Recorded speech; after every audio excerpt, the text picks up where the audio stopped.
Hey everyone, welcome back to the How To channel. In today's video, I will show you how to fix Instagram action block error. If you're getting the action blocked error on Instagram, here's the simple way how to fix this. So first things first, open the Instagram app on your phone. At the bottom of your screen, click on profile icon to go to your profile page. And once you're on your profile page, click on three horizontal lines in the top right corner of your profile page. And from the menu that appear, click on account center. Now in account center, tap on profiles and then click on your Instagram account and make sure that your Instagram and Facebook accounts are linked. Linking your accounts help Instagram verify that you are a real user and not a bot.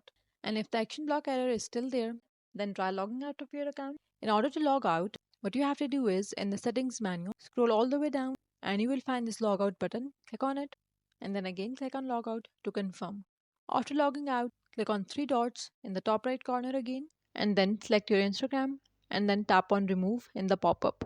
Confirm by tapping remove again and after removing account, click on log into another account and then log in with your Instagram user and password. And once you logged in, check if the error is gone. And if you still see the action block error, report it to Instagram. Now in order to report, click on profile icon in the bottom right corner and once you're on your profile page, click on three horizontal lines in the top right corner. Now in the settings menu, scroll down to more info and support section and select help. Now click on report a problem and then scroll down and select report a problem without shaking. Then click on include and continue. Now what you have to do is briefly explain the problem to Instagram and then click on send. After a few days, Instagram should fix the issue and the action block error will be gone. That's all for today's video. Thanks for watching.